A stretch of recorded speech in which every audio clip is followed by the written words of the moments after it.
ලංකා බැංකුවේ FD rates කොහොමද කියලා බලමුද?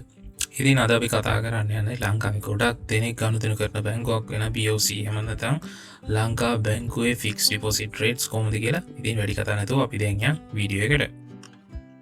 ඉතින් මෙන්න මේ විදිහට තමයි රේට්ස් ඔයාලට බලා ගන්න පුළුවන් වෙන්නේ. ඉතින් සයිට් එකේ තියෙන විදිහට මාසයකට 5.75ක වගේ බොහොම අඩු පොලි ප්‍රතිශතයක් තමයි අපිට ලබා ගන්න පුළුවන් වෙන්නේ.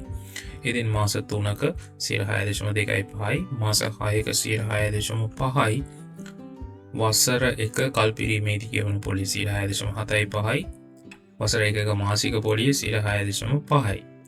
ඉතින් එතන ජේෂ්ඨ පුරවැසි පොලි අනුපාතිකයක් තියෙනවා. ඉතින් අපි ඒක කතා කරන්න නැහැ. ඊළඟට අපි බලමු වසර 2 7යි ඒකෙන් වසර 3 කල්පිරීමේදී 7.25යි වසර 3 කල්පිරීමේදී 7.25යි වසර 4 7.5යි ඒ වගේම වසර 4 මාසිකව ගෙවන පොලිය 6.5යි වසර 4 වාර්ෂිකව ගෙවන පොලිය 6.75ක වගේ බොහොම අඩු පොලි ප්‍රතිශතයක් තමයි ලංකා බැංකුවේ දැන් අපිට ෆික්ස් ඩිපොසිට් රේට් වල බලා ගන්න පුළුවන්. ඉතින් වසර 5 මැචුරිටි එකේදී 7.75යි ඒ වගේ මාසිකව ගෙවන පොලිය 6.5යි වසර 5 වාර්ෂිකව ගෙවන පොලිය 6.75ක් විදිහට තමයි අපිට බලා ගන්න පුළුවන්. ඉතින් මීට අමතරව මේගොල්ලෝ දින 100 200 300 වගේ ස්පෙෂල් ඉන්වෙස්ට්මන්ට් ගෙනල්ලා තියෙනවා. ඉතින් මේකෙදිත් අපිට මෙන්න මේ විදිහට බලා ගන්න පුළුවන් වෙන්නේ.